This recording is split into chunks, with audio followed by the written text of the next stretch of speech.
Hazur, my question is that there is prophecy that when the promised Messiah will come, the power of the devil will shrink. And my question is that whether it is because the advent of the promised Messiah or anyway the efforts of the promised Messiah are involved in it. Well, both things happen gradually. And when you see such prophecies, you must interpret him in the historical context. Previously, such prophecies have been made and we have seen them fulfilled earlier. So this prophecy should not be treated differently. These things happen on a larger and grander scale, and the pace is completely different from the pace of individual events. So sometimes people totally miss what is happening. Now, since the time of Hazrat Masih Maud ﷺ, things have been happening which have been totally ignored by the opponents of Ahmadiyyat, and they always come out with the same demand: where is the shrinkage of the Dajjal? While here you are a proof that the Dajjal has shrunken to this island now, because the Jaliyat was made symbolic by the British government. And it was the British who represented both the imperialism and the Jaliyat of Christianity at the time of Hazrat Masih Maud ﷺ. And that was the time when they proudly said that the sun does not set upon our empire. Yet from the time of Hazrat Masih Maud ﷺ, despite the fact that Ahmadiyya did not have to fight a battle physically, the British went into shrinkage.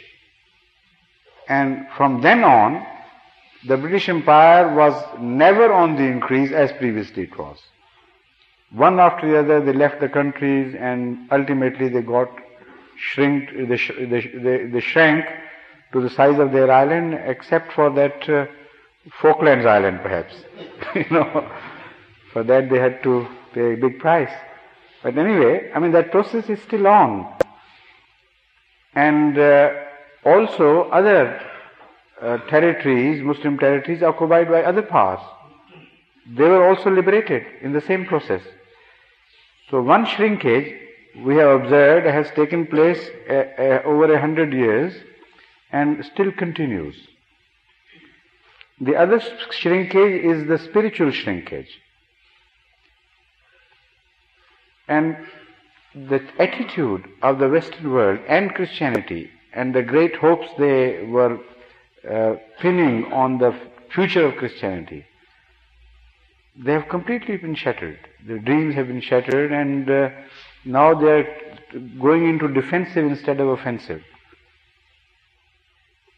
In Africa, what has happened?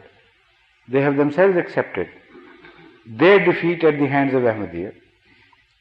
They have written it in so many words that there was a time when we dreamt that because we are creating chains of missionaries from one coast of Africa to another, within a matter of years we will see the entire Africa in the lap of Christianity.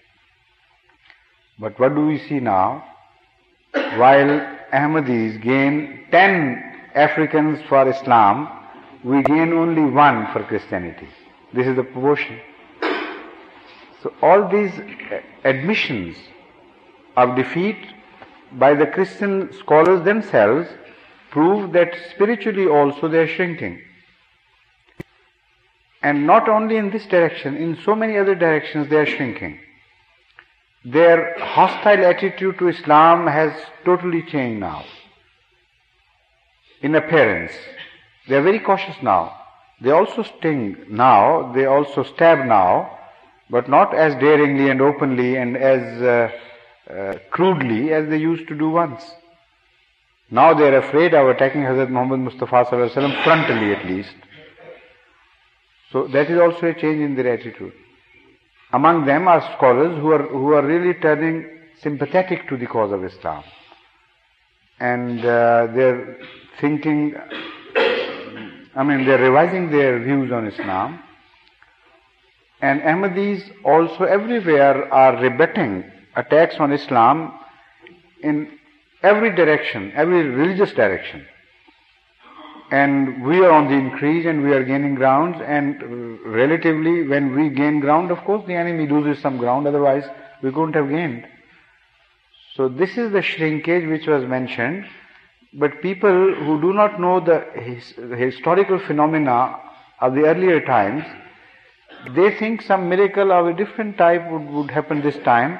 The Imam Mahdi raises a voice and suddenly the whole world of the Jaliyat melts away like the ice melts, and instead of a regular shrinkage which is logical and which has a historical base, they want cheap miracles to happen which never do.